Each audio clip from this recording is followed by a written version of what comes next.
we've been negotiating for probably 10 or 11 weeks. The negotiations are going well. They're productive, they're fruitful, and I'm hopeful that we'll reach an agreement without industrial action. You want penalty rates? Victorian police don't get penalty rates?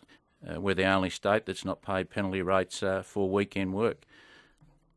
Do you get it for shift work? They do get an hourly allowance for shift work based on about a Year 5 constable. So if you're a senior sergeant, you're getting paid an hourly rate of about a 550 constable. What are the penalty rates you want for weekend work? So for weekend works, we were looking at 1.5 for Saturday and double time for Sunday. 1.5 times and then double time. That'd be pretty expensive for government, wouldn't it? Because a lot of police, I assume, work weekends. It is, it's the busiest time, but I think there's an offset. If you look at the statistics from Victoria Police, unplanned sick leave on weekends is astronomical. So there's also an incentive then for members to work, and I think it would offset, and I don't think in the end the cost would be that great. Have you done any figures on what it will cost? No, Victoria Police, we're doing some figures on it, and we're still working on those figures at the table. In the end, it's about, I guess, how much is in the bucket of money and what the quantum is that they're prepared to pay. Unplanned sick leave, so you're people taking sickies on weekends? There are members who are taking sick leave. The job has increased dramatically over the last 4 or 5 years.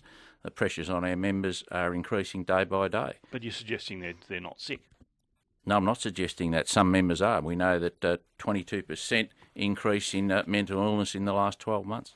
But if you're saying, well, if there's a penalty rate, they might work. Well, they're not sick if they can come in for a penalty rate. Well, I think both parties agree that that there is a possibility that some members will work. So penalty rates should be paid. We're about the lowest paid in Australia.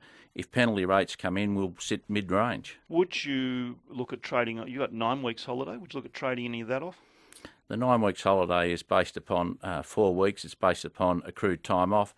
It's based around some other things. So in effect, members of the police force still only get the same as anyone else, 28 days. So you wouldn't be willing to trade that off for a pay rise? No, we won't be trading that off.